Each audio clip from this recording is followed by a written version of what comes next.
we're going to learn part of a book that is called Nesivos Shalom. Nesivos Shalom was written by the students of Shalom Noach Berezovsky, Rabbi Shalom Noach Berezovsky. He passed away in year 2000. He was a Slonim Rebbe. He was a Rebbe of a different group of Hasidim, not Chabad, even though he had very close relationship with Chabad. He was a Rosh Yeshiva, like a leader of a group of students in Chabad in Tel Aviv in the 40s. Now, the students wrote the teachings that he spoke about, and in this case, we're going to learn a few parts of what it's written about the times of the 3 weeks, the times between the 17th of Tammuz to 9th of Av, which remember the destruction of the temple and are very sad mourning time, etc., etc. In particular, the 9th of Av, we actually mourn the destruction of the first temple, the destruction of the second temple, first one by the Babylonians, the second one by the Romans, and it's a very sad time. Actually, in the law itself, we fast, of course, and it's a very sad and mourning time. Now, what we're going to learn, it's one perspective of actually what's this mourning all about? What do we mourn about? And how do we actually live these particular times? So this is divided into discourses. We're going to learn the first discourse, which is also divided in itself within chapters, in chapters. Let's see. The first discourse is basically called the meaning of the mourning and the desire that it should actually arouse in a person. First chapter. Our sages say that we actually learn and ask about the laws of a particular specific time in the year, like Pesach, Shavuos, our festivities, 30 days before we actually leave that time. But the point is, we have to learn about whatever is going on in the calendar to live according to the spirit of that particular time. And it's included within this that in all specific times for us, the Jews, you have to learn and you have to actually go deepen what's the meaning and what's actually the eternity of that time. Like, we don't just remember dates. 2,000 years ago, this and that happened. We actually live them. And they have an eternal teaching for us throughout all the times. So this includes all the times. And of course, we have to understand the mourning of the destruction of the temple, that these days, these 3 weeks between the 17th of Tammuz and the 9th of Av actually represent. Because for each Jew, all the festivities and all the special times are things that actually are eternal. So what's then the actual meaning of these days? And of course, this is not just the simple meaning of mourning because we had something and we don't have it anymore. So go mourn, No. Because the Jewish people, we don't live on remembering.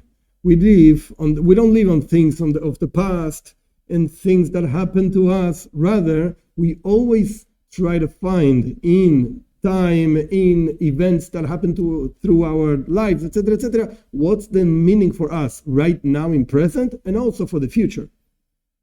And our sages already said that there is actually a decree that a person should forget the pain of a dead person from the heart after 1 year, as it says in the Psalms, in the Tehillim, in 31, Nishkachti gemeis mileif. I was forgotten, says King David, I was forgotten like a dead person from the heart. After 1 year, you forget about the pain of the dead person, not the person itself. You never forget about the person. But the pain of death, etc., you forget about that 1 year afterwards. However, in this case, about the destruction of the temple, etc., it's written in a different psalm, if I forget Yerushalayim, I should forget my right hand. So, wait a second. A dead person, you forget the pain, etc., 1 year afterwards. But over here, our sages say, don't forget about this. And if you forget, God forbid, etc. Because Yerushalayim, it's something alive. You can't forget about it. And therefore, our sages say, if I should forget about Yerushalayim, that means that I should see Yerushalayim like something lost. That's it. Forget it. Just as a dead person, you're not going to revive him, etc., etc. Therefore, I should forget, God forbid, my right hand, etc., etc. This is not something dead. Okay, I got it, so to speak. This is my explanation. It's not in the book, but I got it. A person that passed away, you can forget about the pain 1 year afterwards. But the Yerushalayim is not dead. You shouldn't forget about this. However, we still remember painful ideas and then distractions, etc., etc. We have to understand, we have to explain actually the meaning of the mourning for the Beis HaMikdash, for the temple. It's something that, what does it represent actually? Don't be complete, so to speak. Don't agree, so to speak, with destruction. And there should be a desire for a construction actually. The Jewish people, we don't actually agree for a second that with the fact that the Beis HaMikdash, the temple, is destroyed. We don't take it. We don't accept that idea. No. And always we rise in our remembrance, in our memories, in our hearts, and we desire, and we are actually expecting and waiting, when is this going to be rebuilt? When is the temple going to be rebuilt? Just as the Rebbe of Kubrin is one of the teachers of our book, so to speak, the Rebbe of Kubrin said that the worst thing is when you actually agree with the situation, just as the situation is. That's it. Take it. Incorporate it. This is going to be this way. This is the worst thing. And the same thing happens with the terrible distraction that when a Jew actually agrees that life can go on without a Beis HaMikdash. It's a terrible thing. If you actually take the situation just as it is, this is the worst thing. You can live without a temple? Yeah, you know what? I do agree. This is the worst thing that there is. And just as the story that happened actually with another Rebbe, the Rebbe of Apto, Yeshua Heschel of Apto, the Apto Rav. Somebody entered in a private meeting with him and started complaining about all kinds of pains and all kinds of problems this Jew had, whatever, to the Rebbe. And the Rebbe was listening, and it seemed to this Jew that the Rebbe wasn't really feeling the hurt, empathy. He wasn't really into it. Like, I'm just telling you all my problems, and you're not into it. What's going on? So the Rebbe said to this Jew, after Rav said to this Jew, do you actually feel the fact that we did not offer the Korban Tomit, the daily offering in the temple? I don't see you worrying about that. This is the story. What does the story mean? That means that the actual, what really bothered the Rebbe, he was really worried that we didn't have a Beis HaMikdash, a temple. Like, you have all kinds of problems. You forgot the main problem we really have. We don't have a temple. This is what the Rebbe was trying to convey, to explain to this Jew that was complaining about all kinds of things. But you're not really complaining about the main thing we should be complaining and worrying about, etc. For a Jew, it's forbidden to be at peace, so to speak, with the destruction of the temple. And 3 times a day we actually ask in our prayers, we say, these are the words, we ask God, you should actually come back to your city, Yerushalayim, with mercy. And we arouse in our hearts the desire for the building of Yerushalayim and the Holy Temple. And in particular, in our prayers that we actually add in the special days like Shabbos, Yom Tov, etc., 3 festivities, not Shabbos, more particular 3 festivities of Pesach, Shavuos, and Sukkot, that we say in those prayers that are actually full, the prayers of desire, a very high desire of a building of the temple. As we say, Avinu Malkeinu, our Father, our King, Galei Kevod Malchuska Aleinu, reveal the glory of your kingship upon us quickly. Like, we actually ask him, be a merciful king and have mercy for us, etc., and return to us, etc. So we see in the prayers of the 3 festivities in particular that we are actually waiting for the building of the temple. And this desire is actually, what's the desire? What do you need the temple for? For the korbanos, for the offerings. And this is the same thing that another Rebbe, the first Slonim Rebbe, actually, Beis Abraham, he wrote in a letter that the desire for something is even stronger than the thing itself. Like the way you feel things, when you desire something you don't have, that's a stronger feeling than when you do actually have the thing. And through this is the beginning of the building of the temple. Actually, by feeling this, by feeling the desire of living with the temple and having the sacrifices, etc., we actually build the temple. That is going to be built through the power of the desire of the Jewish people desiring to build the temple in exile, of course, to finish the exile. Through this, we actually project the building of the temple speedily in our days.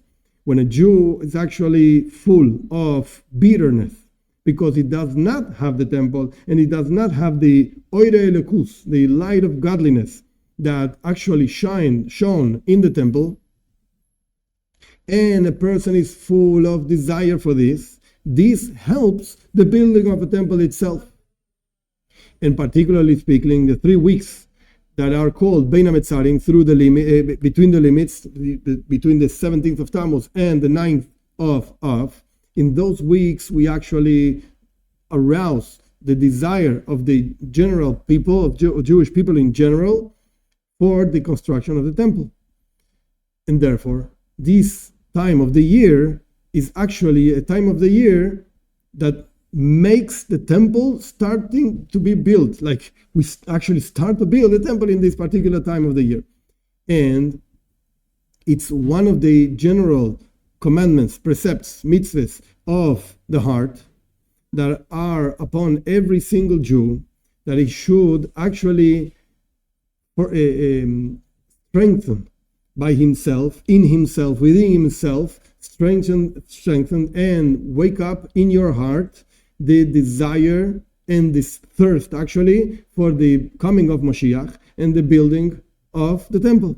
And in particular, in this particular day that we actually call a festival, quote unquote, the 9th of Av, which is called Moyed actually. We don't say Tachan, we don't say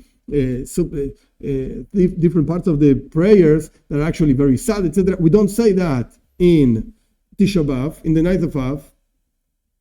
And the more that a Jew actually strengthens within himself the desire and the yearning for the construction of a temple, etc., this will speed up, actually, come closer the redemption in general for the whole Jewish people, and the redemption for this particular person that actually strengthens his heart. And with this we can understand something that is actually related by our sages, that there was a philosopher, and he was called Platon. It's probably Platon or somebody like that he found Yirmiyahu Hanavi, the prophet Yirmiyahu, that actually he lived the destruction of the temple, and he was like crying so bitterly for the destruction of the first temple. And afterwards, after that, this philosopher actually saw the great wisdom of Yirmiyahu, the prophet Yirmiyahu, he asked him, the philosopher asked Yirmiyahu, how come that such a wise person like you cries for the past? Like, what are you crying about? That's it. It's destroyed. Forget it. Live your life. The temple, it's already burned, said the philosopher to Yirmiyahu. It's already burnt.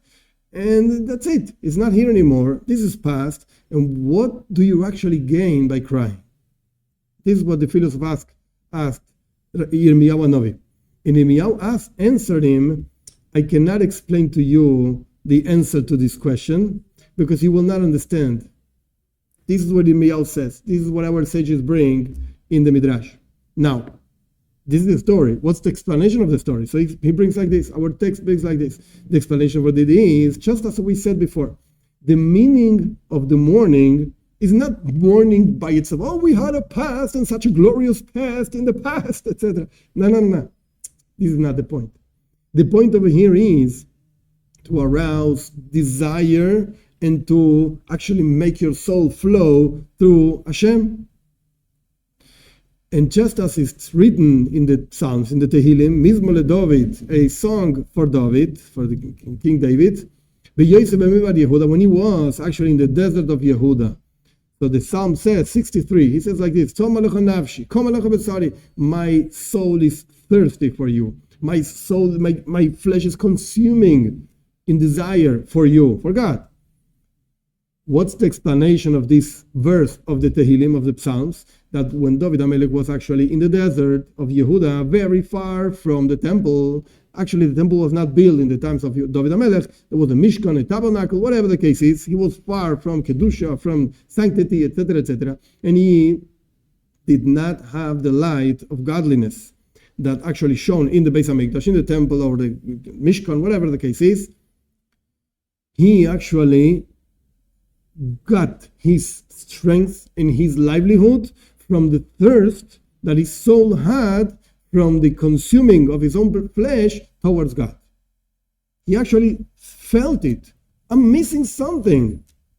And he composed a whole psalm, a whole song out of this.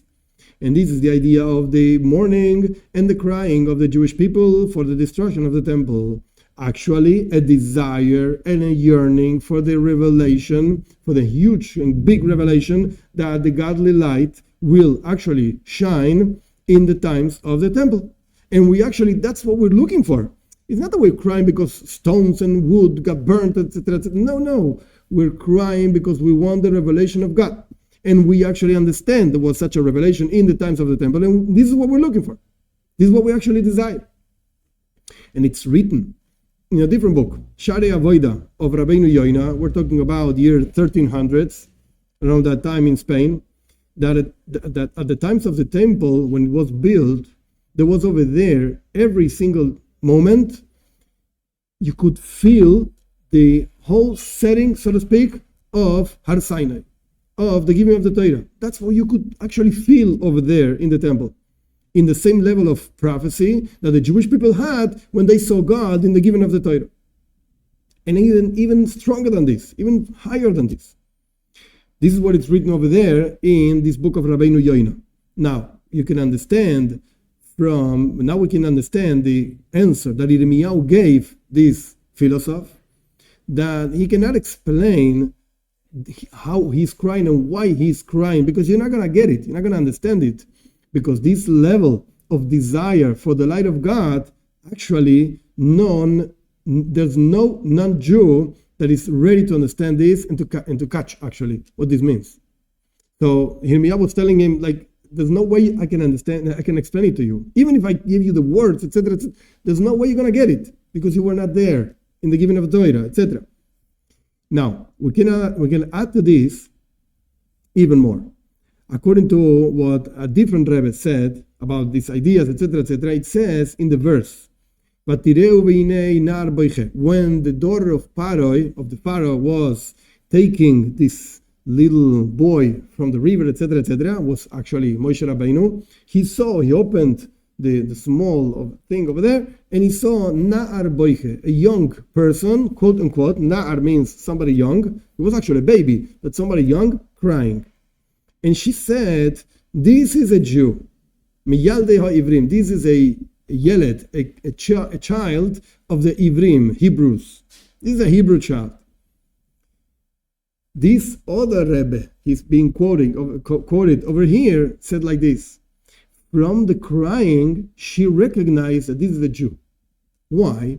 Because she saw that he was crying a cry of tikva, a cry of actually desire, a cry of you have hope, a cry of hope, and not a cry of giving up. No way. Therefore, she said, this is a Jew. He's crying like a Jew. We don't just cry because, there's a destruction of the temple. Today is a sad day. You should be fasting. Oh, let's cry because I want pizza, actually. No. We cry because we have hope that this is going to be rebuilt. And we are going to actually see again, in a much deeper way, the light of godliness that actually shone in the temple. This is a cry of a Jew, which is not the case, the cry of a non-Jew. When he cries, he's giving up. That's it. There's nothing else I can do about it. That's why he cries. And our cry, there's an expression, so to speak, the way of this breaking things. This is the way you kill actually the thing. Like a vessel. When you break it, you kill the vessel. So there's nothing else you can do. It's dead. That's it. What can I do now? Nothing. Just cry. No. This is not the cry of a Jew. The cry of a Jew is a cry full of hope, full of desire for the rebuilding of something, not just death. And for this reason, as it's known, the Jews in the times of the Shoah, in the times of the Holocaust, so-called Holocaust, whatever, I'm not going to go into the details of this, even crying, they couldn't cry because they were in such a terrible and giving up situation, not even crying. They couldn't even cry. And when a Jew cries for the destruction of the temple, this is actually a cry of hope because of such a strong desire and yearning for the construction of the temple. He cries. He doesn't cry because it's destroyed. He cries because he wants it to be rebuilt. Wants to feel, as he brought before from Rabbeinu Yoina, the Matan Torah. I want to be there. Okay, we say that our souls were over there. It's very nice. I want to be there. Be'emes, truly. Don't come to me with the soul was there and therefore we saw the giving of the Torah. That's an interesting and nice idea. I want to be there. That's why he cries. And this is what it says, that Yirmiyahu told this guy, this philosopher, I cannot explain to you why I cry, because you're not a Jew, and if you're not a Jew, you cannot be ready to understand what does it mean, the crying of hope. How a Jew cries for hope. For you, crying means just an expression of giving up. And automatically you ask me, you shouldn't be crying. You're such a wise person. Why should you cry for the past? But for me, in Yirmiyahu's case, for me, crying means hope. And the cry for desire for the future, not for the past. I'm not crying for the past. I'm crying for the future. And this is what it's written in a different place, actually in the commentaries of the Shulchan Aruch, the Code of Law, the Code of Jewish Law, that it's allowed to cry in Shabbos. Why? For this particular reason. Because it's the cry of a Jew is not for pain on the past, thinking about the past, rather for desire and hope for the future. According to this, now we can understand something deeper. I was going to go a little bit deeper into understanding the times of the year, actually between 17th of Tammuz and the 9th of Av. Let's go. This is like a little bit deeper idea. He says like this: it is known that there are 12 months in the Jewish year. And those 12 months, actually, they are represented by 12 combinations of the name of God. The name of God has 4 letters, a Yud, a Hey, a Vav, and a Hey. And these letters actually combine and they make up 12 different combinations. And each month of the Jewish year actually is represented by one of those combinations. Okay, 12 months, 12 combinations, very nice. Now, what's the combination of the month of Av? The month of Av is the Tisha B'Av. The night of Av is actually in the month of Av. What's the combination of the month of Av? The combination is Hey, Vav, Yud, Hey. I know this is not the proper way to write the name of God. Got it. However, this is exactly what we are explaining. There are different ways of combining the letters of the name of God to take 12 ideas, 12 months. What's the combination of Hey, Vav, Yud, Hey? Okay, very nice. This is what it's written in Kabbalah. However, when you get these words, how do you remember each month, etc., etc.? So there's a verse over here, and the verse helps us to understand, to remember what the combination of the month is. What's the combination of Av? Again, the verse says, Haskes u'shema Yisrael hayoim hazeh niyais ale'am. Pay attention. Haskes starts with a Hey, u'shema with a Vav. Here, Israel, Jewish people. Hayoim, today, starts with a Hey. So you get the combination. Hey, Vav, Yud, Hey. Haskes u'shema Yisrael. And the verse finishes. even though it's not part of the combination. But the verse finishes, today you became a people. You became one nation. Okay, that's the combination of the month of Av. Apparently, this is a terrible contradiction to the issue, to the thing of the month of Av. In the month of Av, the people, the nation was destroyed. How do you say today you became a nation in the month of Av? In the month of Av, you have the destruction of the first temple, the destruction of the second temple, expulsion from Spain, all kinds of sorrows, all kinds of problems and sufferings. So you're calling this month the month of the making of the Jewish people, of a nation? What are you talking about? It's the other way around. However, as we explained, Tisha B'Av, the 9th of Av, is a day of construction. The mourning and the crying of the Jewish people in this particular day for the construction of the temple is something that comes from the world of construction, he calls it. Olam Abinyan, the world of construction.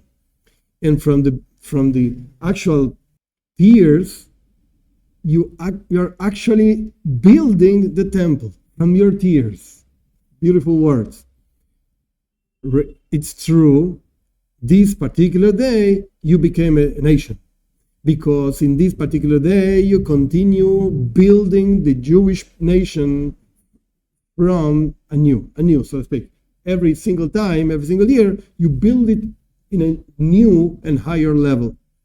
And it's explained also in different places that Tisha B'Av, the 9th of Av, is called Moyed, like a festivity. In the same way, just as Eicha says, Eicha means Lamentations, and we actually read this book in the 9th of Av, the verse says, Kora Olai Moyed.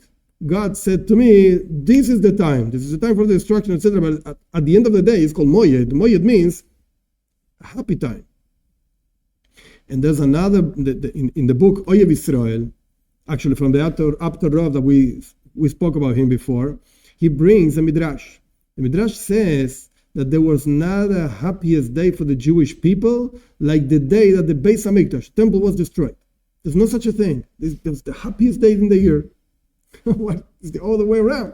Again, the other way around. Because this day is the actual Yesoida Yesoides, is the foundation of all foundations of the construction, of the building, so to speak, of the temple and the building of a Jewish people. Because mourning today actually brings forth and projects the Geula, the redemption. In another book, Kedushas Levi, by Levi Yitzchak the Berdichev, it says over there, on another verse, in Eicha, B'choi sivke balayla, v'dimasa alechia. Actually, when we read Eicha, it's B'choi sivke habalayla, v'dimasa alechia. It's very sad, like a very sad song. So he was crying. B'choi sivke, she was crying actually at night, and her tears were on her cheek. This is what the verse says.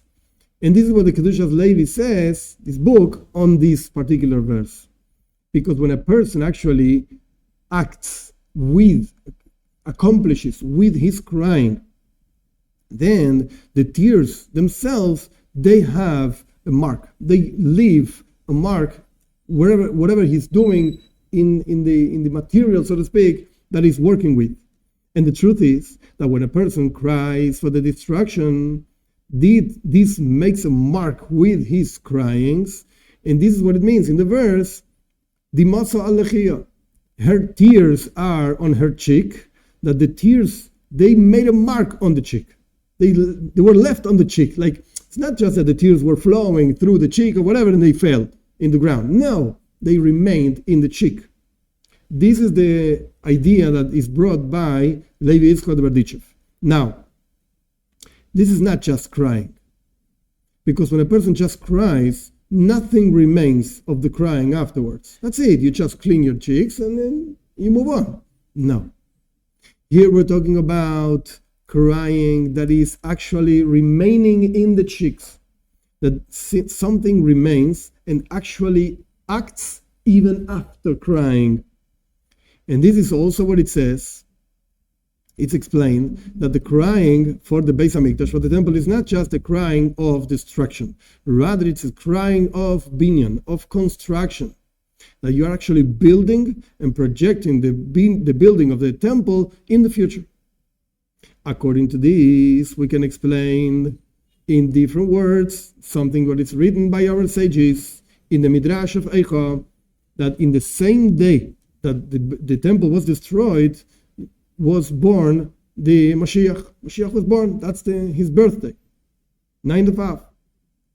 And also it's written that every single year in Tisha B'Av, in the 9th of Av, after the midday, starts to actually shine the light of Mashiach. This is what it's written. Apparently, we have to understand what's the connection between the birthday of Mashiach, particularly in this day. It's a day of destruction. Rather, as we explained, because this particular day, we actually arouse the Jewish people, the desire for redemption, for Geula, and for construction of the temple. Through our desire, this is what actually brings forth the strength of Yeshua, of the salvation. This was chapter number 1. Let's go chapter number 2. According to what we said, we can explain also something very strange that is written in the Talmud. Talmud says that in the particular moment that the enemy entered the exile, the holiest place in the temple, they saw the cherubim. I'll explain this in a minute. They were actually one hugging the other. What does that mean? Before continuing with the book, there are a few explanations to this. I'm just going to give the simplest explanation. In the second temple, actually the ark was not in the Holy of Holies. Now, this doesn't mean that there was over there nothing. There was a stone over there, even a Shisia. The whole world was founded from that stone. It's a whole long explanation, not for right now. But the point is that in the walls of the Holy of Holies, there were paintings. And those paintings were miraculous paintings, not just paintings. They moved. How did they move? If the Jewish people were actually fulfilling the will of God, they actually looked to each other. If the Jewish people, there were like just paintings in the wall of cherubim. Cherubim, I didn't explain what cherubim was. Cherubim means, the literal translation is kerovim. They had a face like angels, but with the face of babies. Roiv is a baby in Aramaic. So cherubim is like babies. So this is just angels, like you see little fat babies with wings, whatever. Those are the cherubim. Okay, so those paintings were in the walls. And again, when the Jewish people was doing actually the will of God, they were looking at each other. When the Jewish people were not fulfilling the will of God, they were actually turned around and turned back to back. This is the miracle that happened with the paintings in the walls of Kodesh HaKadoshim, of the Holy of Holies. Now we're going to understand better what our text brings from the Talmud.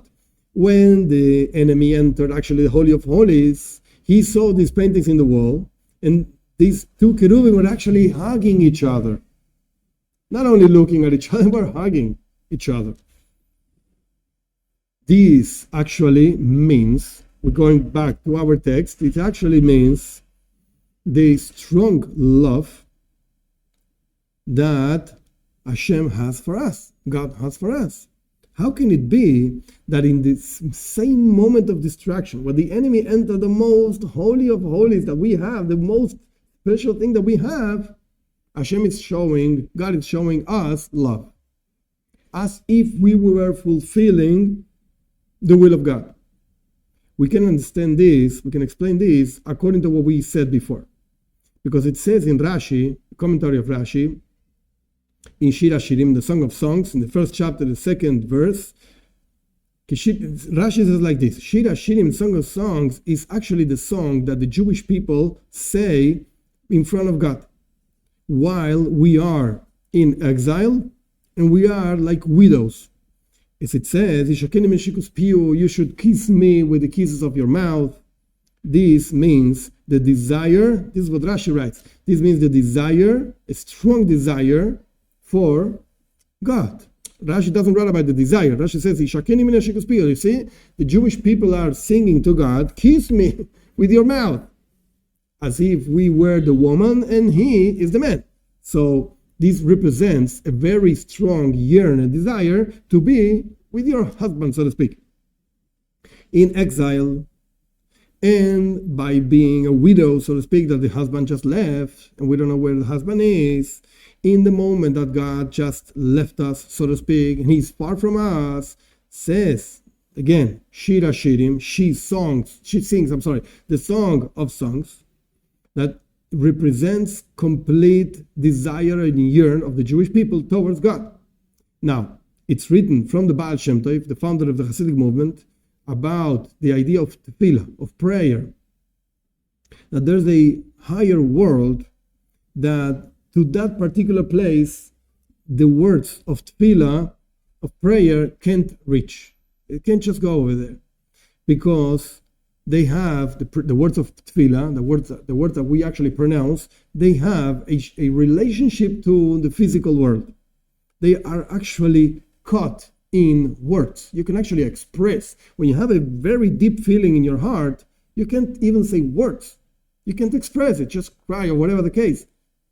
But when you have a feeling that is not so strong, you can actually say, yes, this is what is happening to me. This is the way I'm feeling. Okay. So the Baal Shem Tov says that there's a place where the tefillah, where the prayer, the words of prayer can't reach. Because after all, there are words. And you can actually build or put your feeling into words.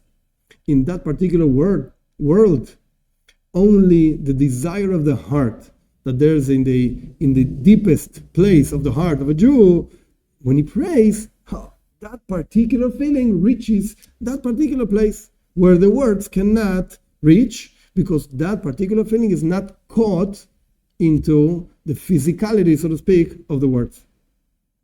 And a tefillah, a prayer, without this desire of the heart, cannot reach, so to speak, that particular place, and automatically the tefillah is not a tefillah. The prayer is not a prayer. Again, in relationship with this particular place, so to speak, level of God, whatever the case is. This is what he's quoting from the Baal Shem Tov.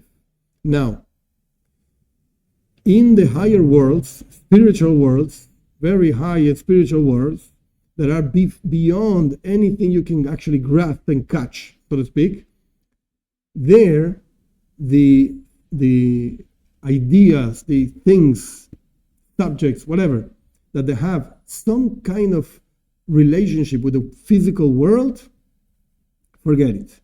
They don't reach that particular place. Only spiritual things.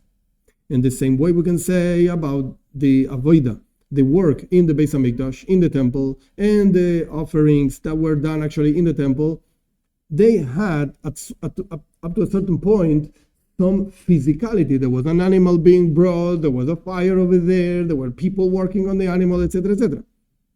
However, the pnimius, the innermost part of the Beis HaMikdash, of the temple, that has a relationship and exists even after the destruction of the physical part.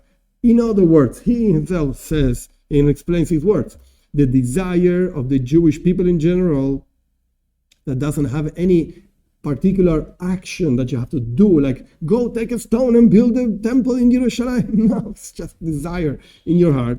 It's something so deep. This reaches the highest worlds that there are available, so to speak, as if it was the spirituality within the spirituality, the most spiritual thing. And this is what is called in the Talmud, Bate Gavoy, the innermost houses. They call it an expression, Bate Baroi, like there are external houses and there are innermost houses.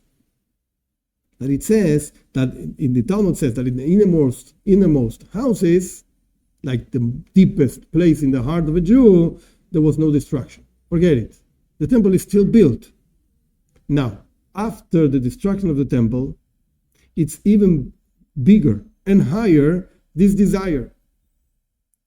And it has an effect up there, spiritually speaking. It has a mark over there, a very big and strong mark over there, that through this is awakened a very special moment in God, so to speak, a very special desire in heart in God, to actually rebuild the third temple. And that's why these two cherubim, these two angels, were actually hugging each other. In the moment of the destruction itself, where the enemy was in the innermost and most sacred part of the temple, they were actually hugging each other. And there was not, again, as he said before, there was not a happiest day in the Jewish people like the moment that the temple was destroyed. Because through this desire of the Jewish people in the moment of the destruction, you actually awaken a very strong desire in God to rebuild the temple. And we're going to explain this as it's written, Lecho Hashem, and it says in the Tehillim, in the Psalms, I am, says the King David, I am prayer. Like, I offer my prayer. This is the most simple explanation, but myself, I am prayer to you, God, for a moment of will.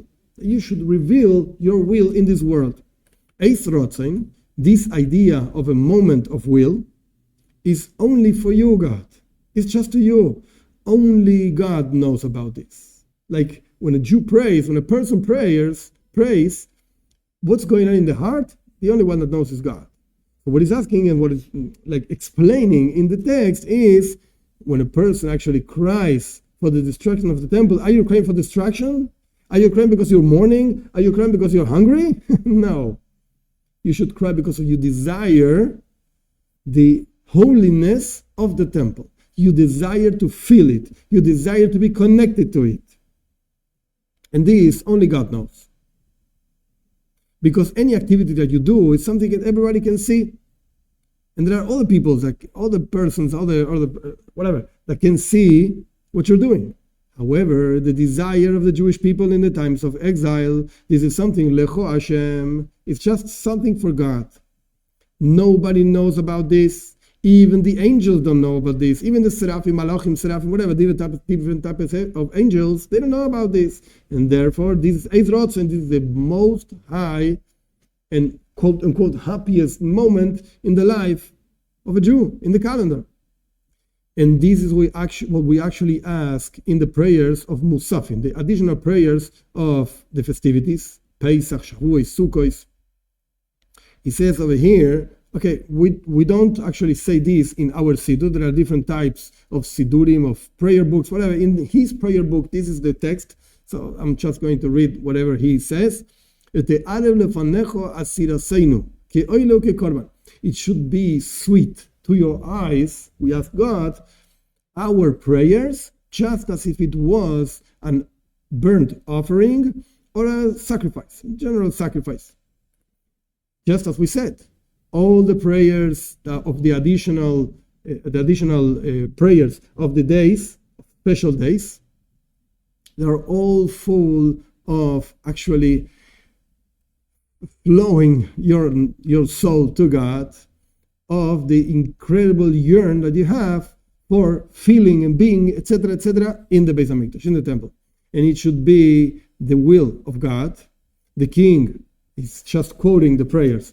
It should be your will, king, a merciful king, that you should return and have mercy on us and on your temple, etc. Our Father, our King, reveal the glory of your kingship on us, upon us, speedily, and you should manifest yourself, and you should elevate us in the eyes of all the living things, etc. You should be a king, a merciful king, have mercy on us. All of these, he's just quoting the text of the prayers, all of this expresses the incredible desire and yearn of the Jewish people for the temple. And this desire is actually like a korban, like an offering, as if we were bringing a burnt offering or a regular offering, whatever. That this is an activity that actually happened when a person brought the offering. And this is a very, very high level, that the offerings were actually through an activity, but our desire is just for you. You are the only one that knows this, and a person should actually arouse this through this passing, so to speak, the activities that are done in the Tisha B'Av and Yusran Tammuz, in the 9th of Av, and the 17th of Tammuz, and all these fast days that are apparently so sad. This should bring a person into the desire of being well, being better. Not that I should be better, like the situation should be better. I want to see the Beis HaMikdash. I want to see the temple. And this is what we say actually in Kedusha of Shachris in Shabbos. We actually say all of this every single week when we actually say a part of the prayers it's called Kedusha, sanctity, whatever. We declare the sanctity of God, like the angels, Kadosh, Kadosh, Kadosh, God is saint, etc., like Yeshaya said. We said this in Shachris. We say over there, Mimkomcha Malkeinu Soifia, Mimkoimach Malkeinu Soifia, from your place, our King, appear, like manifest yourself, and be a king, rule over us, because we are waiting for you. This is what we say. Mimkomach, from your place, this alludes to Golus, to exile, like from the place where we are right now. God, come on, show up. In the time that there is no temple and God is, so to speak, in his place, in his saintly place, and our request is Mimkomach Malkeinu, from your place, from our place, Malkeinu Seifia, be our king, manifest. Look where we are. Look the situation we're living. So you should manifest yourself. Change this, so to speak. Because we're waiting for you. Through this that we are waiting for you, through this power of desire and yearning, etc., of the Jewish people, this projects that from your place, actually, you should become our king, and you should manifest yourself and be a king over us, etc. And in the continuation, we say, when is going to come the time that you will be a king over Tzion? Tzion usually refers to Yerushalayim, the Jewish people, etc., etc. Now, he brings the word Tzion in Hebrew is written with 4 words, Tzadik, Yud, Vav, Nun, and this adds up the same number that the word Yosef. Yosef. He was actually one of the children of Yaakov, a very particular character, so to speak, in the Jewish history, Yosef. But the idea of Yosef means tshuka, desire. Actually, it doesn't say in our text, but there's not one single person in the whole Tanakh, in the whole Bible, that cries as much as Yosef. He's all the time crying. He sees his father is crying, he sees his brothers is crying, and he can't hold himself. He goes away and he cries. All the time crying.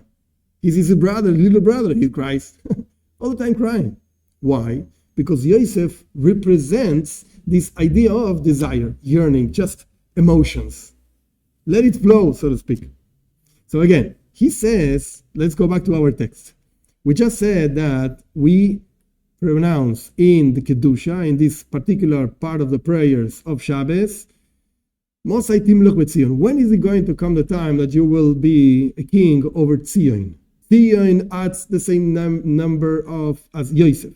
Yosef represents tshuka, desire, because it's written in the works of Arizal, a very important Kabbalist in the 1500s, in Tzvas, that all the galuyos, all the exiles are because we actually made a defect.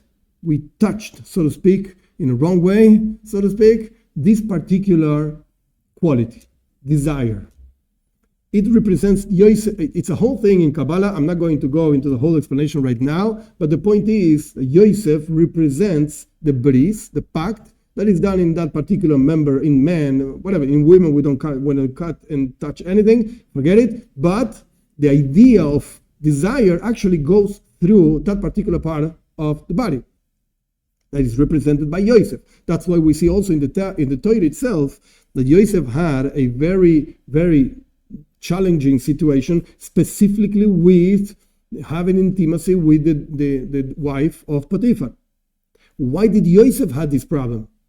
Because it represents specifically this part of the body, and it represents the quality, the capacity of a person of having desires. Okay, given that explanation, the Arizal says, why are we in exile? Because we applied our desire in the wrong way. We have a problem with this quality. This is what the Arizal writes. And he continues with our text.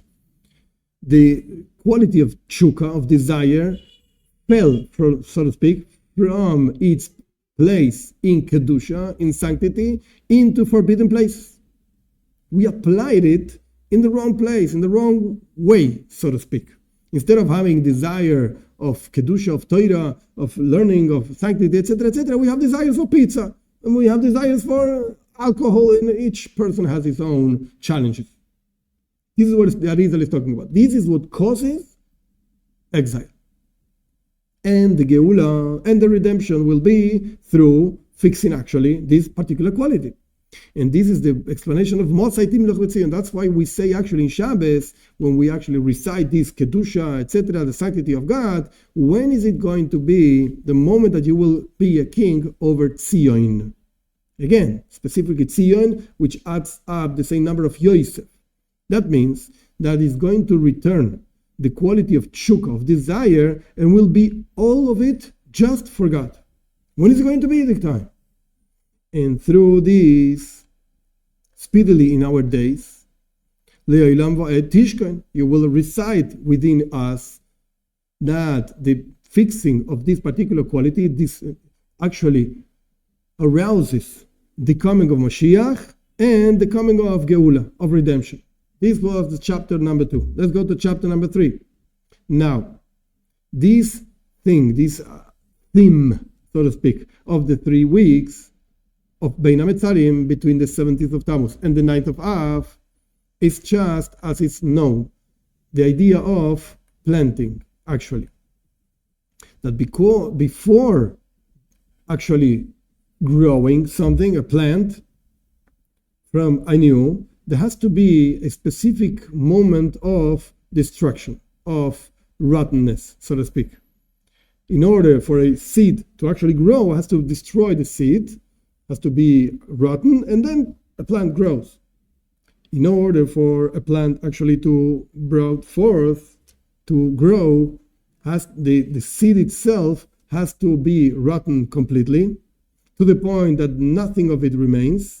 Only what is called in Kabbalah, etc., kista de chayusa. Kista de chayusa means the most smallest part of livelihood that a thing can have, to continue remaining and being called that thing, so to speak. It's an example. It's not in the text. It's just an example I'm bringing to understand what it means, what kista de chayusa. It's an Aramaic explanation, means the innermost part of livelihood. You have a vessel, a specific vessel, whatever the vessel is.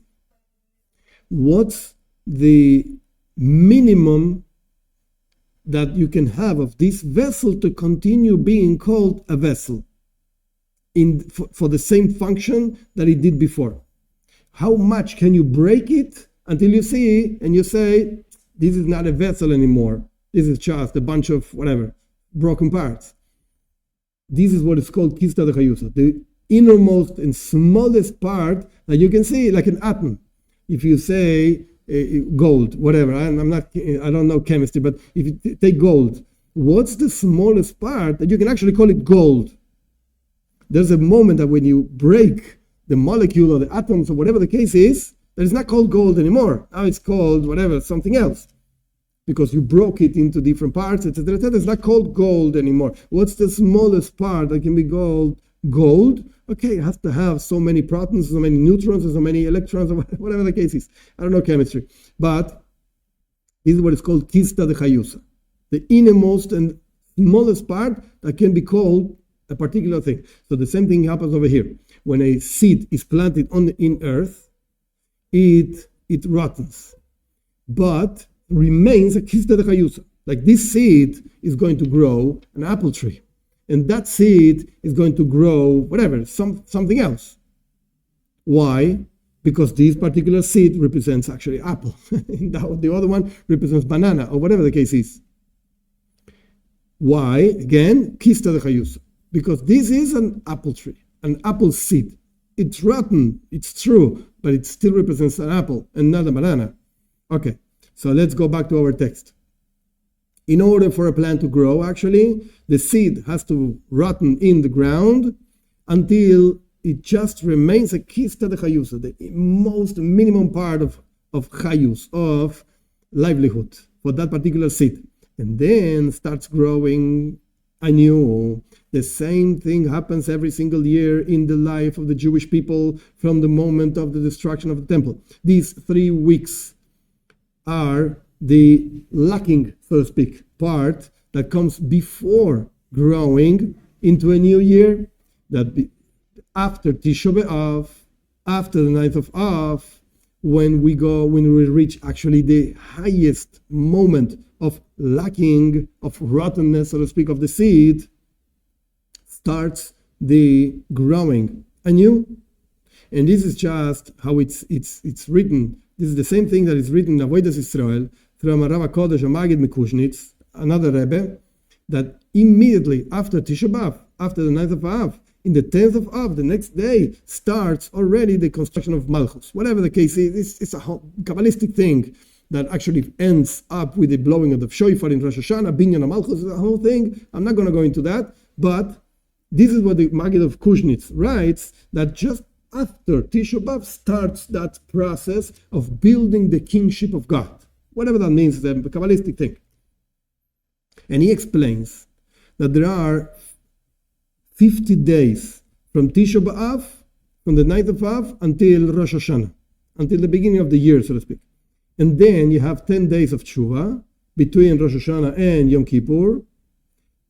And afterwards you have 4 days between Yom Kippur and Sukkot. And afterwards you have this mitzvah, this commandment of L'kachtem lachem b'yom harishon. This is the first day. You have to take the lulav, a palm tree, whatever. I'm not going to explain the whole thing, but just to understand what is written, you have to fulfill a specific mitzvah in the Sukkot, in this festivity, and that's the first day, and that's Aleph, so to speak. And then you complete the name, the saintly name Adonai, which means God as a king. That is the name that represents Malchus, kingship. It's a Kabbalistic thing, whatever. Doesn't matter if we don't understand the whole thing. And comes up that this construction of Malchus actually starts in Tisha B'Av. This is what he wants to bring, the ideas that the name of God, whatever, 50 days. I'm going to explain it as brief as I can. The word Adonai means my Lord, God as a king. Okay, very nice. This word actually has 4 letters. Aleph, Dalet, Nun, Yud. Nun is 50. Oh, so those are the 50 days between Tisha B'Av and Rosh Hashanah. Then you have 10 days between Rosh Hashanah and Yom Kippur. That's the Yud. Then you have 4 days of Sukkot. And then you have the Aleph, L'kachtem lachem b'yom harishon. The first day of Sukkot, you have to take the Aleph.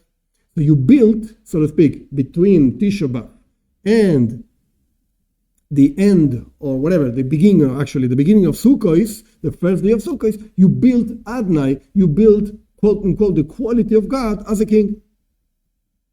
And he wrote over there also, it's being quoted in our text, that in the day of Tisha B'Av itself, after the midday, actually starts coming down the projections of Rosh Hashanah.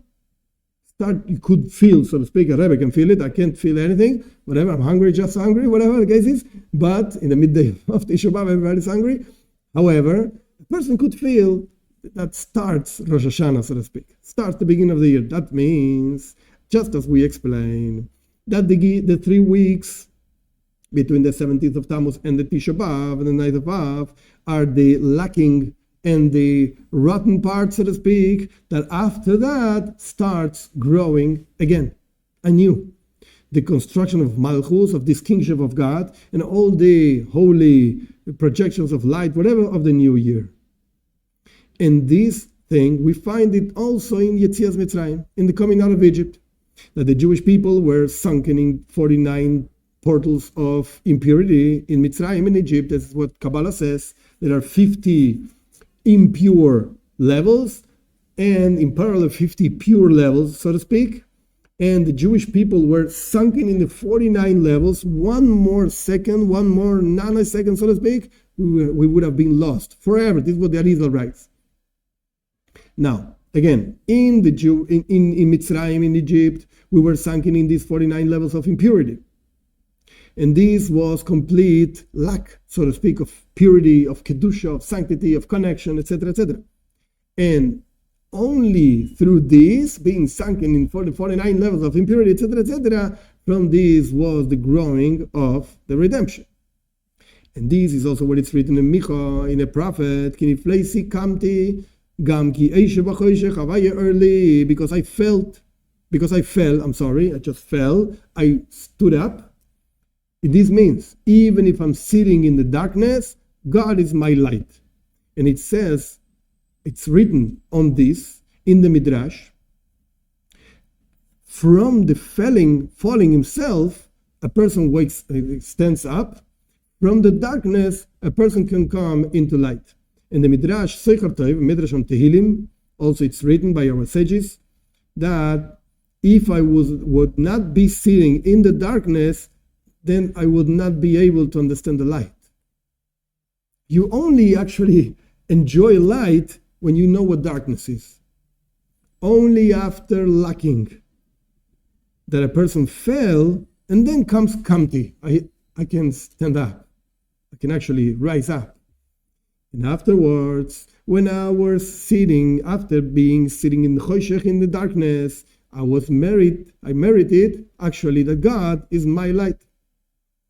And this is exactly the same thing, the same idea, that the combination of the letters of the word of the name of God that actually represent the month of Av, they come out, as we said before, from this verse. You should hear, and you should actually pay attention and hear, Israel, Jewish people, today you became a nation. That means that the darkness, its objective is not darkness. Objective of darkness is not darkness in itself. Rather, it's just a lacking whose objective is actually growing, bursting forth. From here starts the construction of Malchus, of the kingship of God, and to be actually the nation of God. Now, this, again, Kusta de Chayusa, Kifta de Chayusa, this very small, essential point of life, of the building of the temple, that exists precisely in the moment of the biggest moment of lacking, Tisha B'Av, the night of Av, is the fact that the Jewish people are actually mourning the destruction of the temple. Because again, the crying of a Jew is full of hope and yearning and desire to build actually the temple. And when we look at a very superficial look, we give a very superficial look to this lacking, it seems that everything is rotten, everything is lost, forget it. However, when you give a deeper look, you see that the truth is that something very deep is actually buried, so to speak, in here, which is the beginning of a new growth. And it's known that emunah, faith, is actually a projection also. That through emunah, through faith, we hope, and through the fact that we have faith, that we hope and we yearn for a salvation, this itself projects the light of Mashiach. It comes out, therefore, that Tisha B'Av, the 9th of Av, is actually an intermediary to project the light of Mashiach. And if it wouldn't be for this, it would be completely forgotten the tzimoin, the thirst, and the Jewish people in general would be completely disconnected from the Beis HaMikdash, from the temple, and from Yerushalayim, your city, and from this incredible light, this incredible revelation of God. And therefore, the actual proposition, so to speak, of the Yetzer Hara, of the bad inclination is just forget about this, think about something else. Forget about the whole thing of mourning and remembering the Beis HaMikdash, the temple. Forget it. It's the past. No. Why does the Yetzer Hara want us to forget? Just go sleep, Tisha B'Av, go sleep, and you're not going to feel the 9th of Av. Just go sleep, and you're not going to feel the hunger. So you know what? No, that's not the point. The mourning and our crying actually arouses and builds the Beis HaMikdash, the temple. This is what it's saying. Our sages declared for us, they gave us all the laws and all the customs of these days that make us remember the destruction of the temple, that this is not just just customs. Yeah, do this and do that. Sit here, don't say it. Stand up, don't stand up, whatever. Say this, don't say that. No, this is actually one of the fundamental things of the faith, that we actually wait every single day that it should come. The Mashiach should come, the Beis Hamikdash should come, etc. And particularly speaking in these 3 weeks that these 3 weeks start the building of the Beis Hamikdash, of the temple. And just as this idea is found in the Jewish people in the same way, in a general way, in the same way, this is a particular way. And this is what it says in the Midrash. That's why our sages say actually on the verse, Vayorach es reach begada vayivarecheyu, when Yitzchak actually saw Yaakov, his son, coming in. He actually didn't see him because he was blind. But the point is, he felt his son was coming in. Somebody was coming in to receive a blessing. And Yitzchak didn't know exactly if this was Yaakov, if this was Esav, etc., etc. Yitzchak smelled the smell of his clothes. And our sages say, Rashi actually brings it there in the explanation of the verse, that Yitzchak felt the smell of Gan Eden. And he gave a blessing. He felt the smell of his clothes, and he gave him a blessing. And our sages say in the Midrash, listen to these words, very strong words. Don't read begodov. Begodov means the clothes, the garments of Yaakov. Read boigdov. It's rebellious. What does that mean? Like Yosi, Meshisa. Like a specific guy called Yosi was a terrible guy. And Veikum Ish Tzroides, there was another guy. The Midrash said, look, these are 2 guys, terrible guys. This guy, Yosi Meshisa, in the moment that the enemies of the Jewish people wanted to enter Temple Mount, they said a Jew should come in first. And they chose this guy, Yosi Meshisa, and he went inside, and they told him, look, whatever you get is yours. Whatever you bring from the inside, he says, he was a Rasha, he was a bad guy, He didn't care so much about the temple. So he came in, and he went out with the golden candelabra, the menorah. It was pure gold, etc., etc. And they said to him, look, wait a second, hey, pa, not so much. It's not proper that a simple guy should use this particular thing. So, you know what? Go inside, bring something else, and that's going to be yours. Go in a second time. And he didn't want. Why didn't he want? Because he said, it's not enough that I angered my God 1 time. Should I do it twice? So they destroyed him, basically. They just killed him. And he was screaming when he was dying, why, what a terrible thing that I actually angered my Creator. That's Yosi Meshisa. And the other one, Yokum Ish Tzroides, Tzroid literally means a stone. So this guy was Yokum, this is what his name was, and he was called the man of stones. He was actually the nephew of Rabbi Yosi ben Yoezer, Ish Tzreida, a very, very important sage. And he was, this guy, Yokum, he didn't care about Shabbos. He actually used to ride a horse in Shabbos, which is something that is forbidden. And they brought in front of him a wood to hang his own uncle. And he said, if this is the way God does, he said to his uncle, the nephew said to the uncle, if this is the way God does with the people that actually fulfill his will, like you're a great sage, and this is what happens to you, what is going to happen with the people that actually does not the will of God? To me, if this is what happens to you, the nephew said to the uncle, to the sage, what is going to happen to me? So entered into him a plague, and was like a very terrible thing, whatever, in his body. So he just fulfilled within himself the 4 killings that our sages teach, etc., etc. And Yosi ben Yoezer, the great sage, saw that his bed was actually flying in the air, and he said, this guy came into Gan Eden just a little bit of time before me. The explanation of this, what does it mean? So we have two guys over here that all the life dedicated their life to be against God and to anger God, so to speak. But in the most terrible times of their lives, they actually repented, so to speak. That's why we're going to continue with the text in a second, but that's why we're reading something that the Midrash says. The Midrash says that when Yitzchak felt the smell of Yaakov, he felt the smell of his clothes, begadav. Don't read begadav, but boigdav. Be careful. Even those who rebel against God in a terrible way, they also smell good, quote unquote. Let's continue with the text. The explanation of all of this is like this.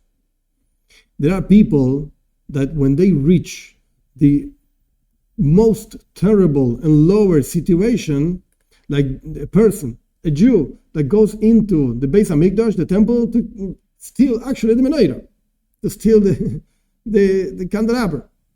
And such a falling, terrible falling, caused him actually an incredible rise up, so to speak, to greatness afterwards. And the same thing happens with Yokom Ish Tzroides. The terrible situation in which he was found took him, brought him, so to speak, to an incredible level of high level, so to speak, where he was. And just as what sages say, if it wouldn't be for my falling, I would never rise up. When the falling itself, the falling itself generates, so to speak, the rise up. On the other hand, the regular non-Jew, when they fall, that's it. As it's written, as when you started to fall, you just fell, and that's it. Nafol tipoil. Like Zeresh, the wife of Haman, told Haman regarding Mordechai, forget it. If you even start with this guy, you're going to fall. No, nothing you can do about it. But for a Jew, there's always kisda de chayusa. There's always a seed, so to speak, of life. And when a person starts really thinking what's going on with his life, and starts really using the way, the falling to rise up, that's where actually growing starts. And it can go into the highest levels that exists. And just as it was in the destruction of the temple, when you look at it in a very simple way, it looked like the temple was actually burning in fire, and the Jewish people were at the most terrible moment of destruction. And the truth is that exactly in that particular moment, when the cherubim, these two angels, so to speak, the paintings in the wall, were actually hugging each other, in the most terrible moment of lacking, complete lacking, so to speak, then it rises up this most innermost seed of livelihood, life, and starts growing anew. And that's for each particular person, that when a person feels that it reached the most lower levels of life, actually still remains within himself this kisda de chayusa, this small part of livelihood, life, and has the strength to wake up, rise up, and to get to the highest levels. And just as it was by Yossi Meshisa and Yaakov Mishtzroid, these two guys that were so terrible guys, etc., that if they wouldn't have revealed that power within themselves, they would have remained in the most deepest klippes, impurity, etc., because, on the other hand, because they revealed that strength, they came into the highest levels. And this is exactly the same thing as the times of the heels of Mashiach, so to speak, the last moments before the coming of Mashiach. There is a time of lacking before the revelation of the light of Mashiach.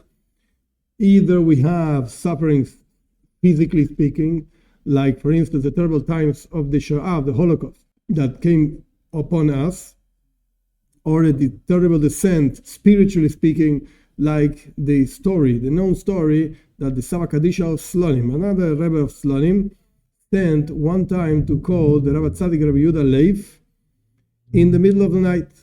And when he entered him, he found him, he was leaning, and his head was between the two hands, like this, was leaning like this, and he started saying the following: from the times of the Sava Kadisha of Lechovich, another Rebbe, to the times of his son, came down the world so deep down, so to speak, and from the times of the son of the Sava Kaddish of Lechovich to the times of the Rebbe of Kobrin, then there was more descent in the world. And from the times of the Rebbe of Kobrin until today, the world is continuing going down and down. That which it used to come down in a long time before, now in just one day comes down the same amount, so to speak, in just one day. It will come a time that will be fulfilled, that what the Torah says, Mesir Safal Enemanim Betam Kenimikach, that God is going to take out the understanding on the faithful people and the understanding of the elders, etc. And then it says, Mevet Astwagen, Astaven, zu reden, it's going to come a time that nobody is going to be talking about the fear of heaven. How low is going down and down and down, and so fast, so to speak. And that means that God is going to take out the lips, so to speak, of those faithful. Nobody's going to be talking about the fear of heaven. And the fact that the verse says that God is going to take out the elders, that means nobody's going to have any reasoning and any understanding, actually. No understanding of Torah, no fulfilling of mitzvahs. Everything is going to just blow like wind. What am I going to tell you? Whomever is going to really hold to our traditions, etc., that person is going to hold to it. And the end of his words actually were the end of the conversation. They just said goodbye to each other.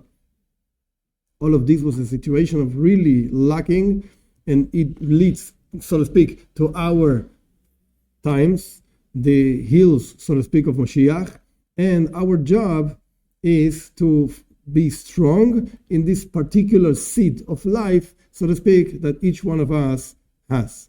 This is the end of chapter 3. Let's go to the last chapter, chapter 4. In the holy book, Pri Haaretz, it's written over there, in a long explanation, this thing of being mourning, this thing of mourning for the destruction of the temple. Apparently, the hardest klipa, the hardest impurity, is when a Jew goes down into depression, which is like avodah zara, like idolatry, as it's written as atzaveim kesev zav atzvus. The being sad for something is just like the idolatry of gold and silver and gold. So how can it be that our sages say that we have to mourn the destruction of the temple, have to be sad today? What does it mean? And he brings this book that he's quoting, he brings over there what our sages say in the Midrash, on the posuk, on the verse of Eicha, of Lamentations, Ki Hashem hoigal rov pesheah. God is, so to speak, talking or crying on so many sins that they did. And the Midrash asks, our sages ask, maybe he's crying for nothing, Magan, like for nothing. And the answer is, our sages bring this answer now. God is crying because they sinned so much. Like there's a lot of sin over here. So this book, Pri Haaretz, explains, what's the question? Maybe God is crying just for nothing. And he explains like this.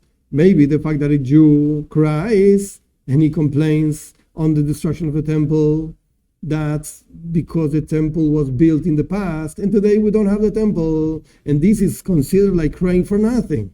Like, what do you cry? What for? Because you had glory once upon a time. That's for free, so to speak, for nothing.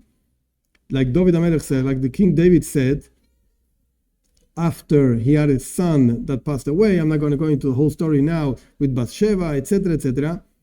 Why am I fasting actually? If I eat or if I fast, am I going to bring him back? What difference does it make? He passed away, he's dead. And also, when a Jew actually is mourning and crying for the past, What do you think? Just because you cry for the past, you're going to bring it back? Forget it. And the answer that Midrash gives is, our sages say, no. There are lots of sins that we're crying for. This mourning of a Jew is roiv pesho'eh. It's because of the sins. Just our sages say in the Talmud, a person that lives in a time that was not built, the Beis Hamikdash temple was not built in his days, is as if the temple was destroyed in his days. Because if you don't have sins, and the Jewish people merits actually the construction of the temple, so the temple is going to be constructed. And the fact that it's not constructed in his particular days, it's not built in his days, that means that because of the sins of that particular generation, the generation is not meritorious of the building of the temple. This is exactly just as if the temple was destroyed in his days. Why was the temple destroyed? Because you have roiv pesho'eh, so many sins. And why is not the temple being built today? Because you continue with the same things. The main crying and the main mourning of a Jew on the destruction of the temple should not be because of the destruction, because we had glory and now we don't have any more. Rather, because of roiv pesho'eh. Because of all the sins that actually caused that the temple is not built in his days. Because of the fact that we have sins that caused the temple not to be built, that's the cause that you actually be crying about. And this mourning is not because of the past, rather because of the future. And the whole thing of tshuva, the whole thing of this mourning, of this crying, of etc., should be tshuva, should be repentance, to fix that which is making an impediment for the temple to be built.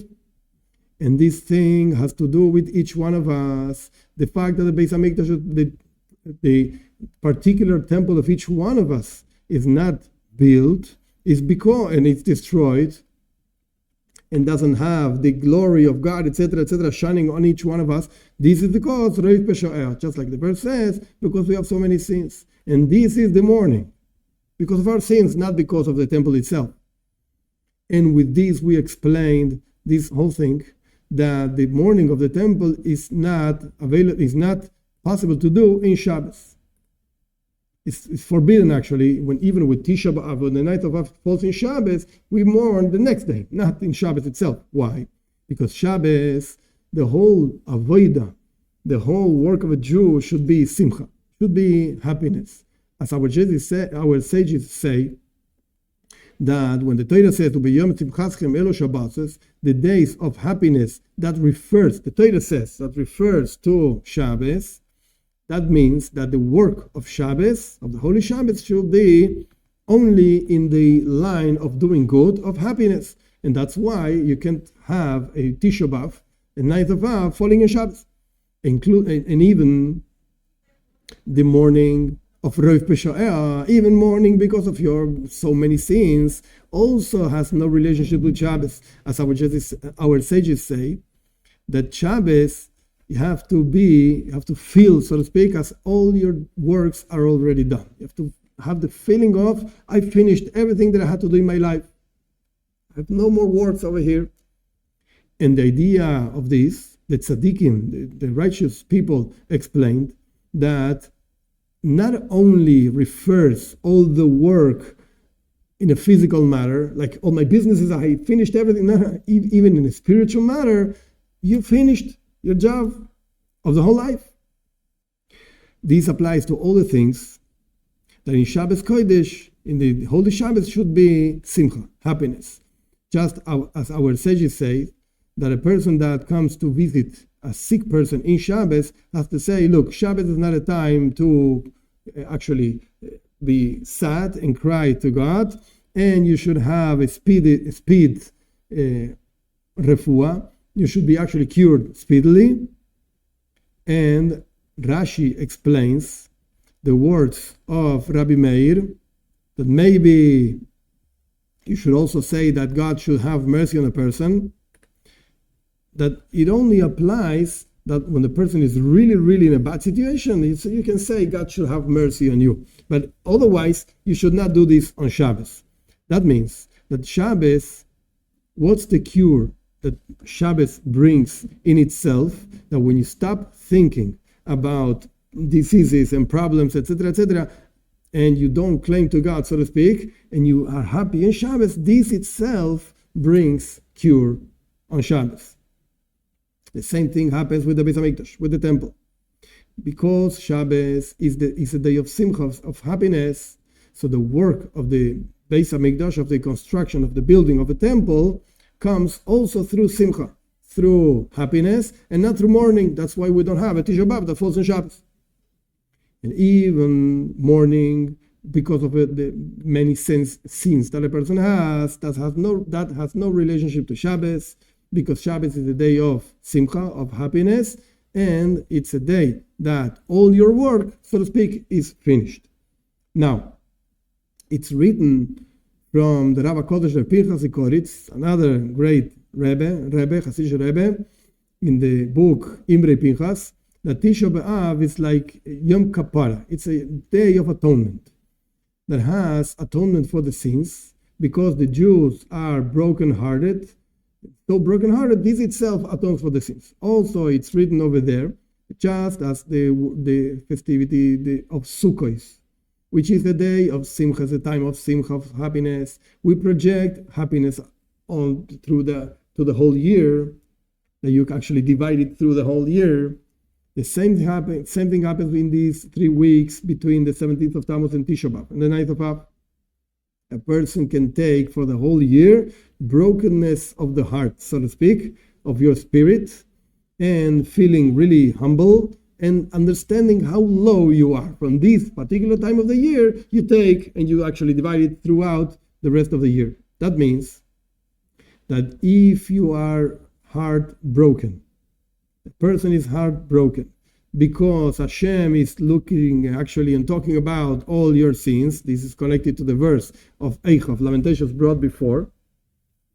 And because the temple is not built in your days, then you can take from this day and project it, this brokenheartedness, through and divide it throughout the rest of the year. In the light of all of the things we said, we're going to understand also what the Rabbi Kodesh Magid Mikuzhnitz said in the name of the Magid of Medrich on the verse Kol Reitfei Isigua Ben Ametzarim. The literal translation of the verse actually on Eicha, on Lamentations, that we read in Tisha B'Av, in the night of Av, is all those that were actually persecuting Yerushalayim caught her Bein Ametzarim, between the two limits, so to speak, between the wall and something else. So you caught them. This idea brings the Maggid of Mezrich that the days of Bein HaMetzarim between the 17th of Tammuz and the 9th of Av is just like a king. It's an example of a king that when he is found in his house, it's very difficult to reach him. However, when he is traveling and he's in the road, everybody that wants can actually reach the king. And in the same level is these days between the 17th of Av and 9th of 17th of Tammuz, and the 9th of Av, that even those that throughout the year do not have the possibility of reaching the king, of course the king is God, in these days, everybody that actually wants to reach God can actually reach him. Every single person that pursues God can actually reach him, Bein HaMetzarim, in this particular time of the year.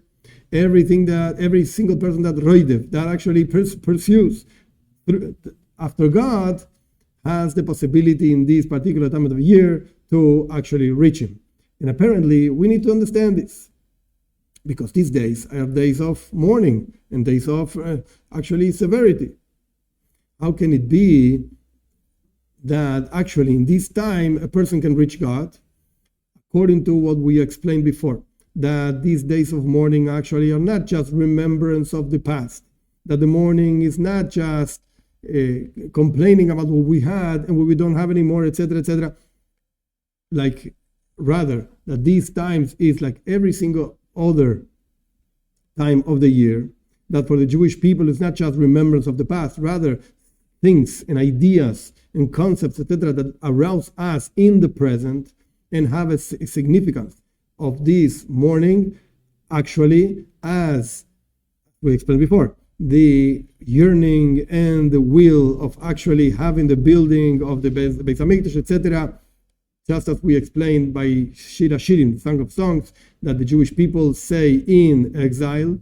And these words of yearning, of desire, this feeling, etc., brings the construction actually of the temple. That's why the special idea, the special thing of these days is that if you pursue actually God, you can actually reach Him in these particular days.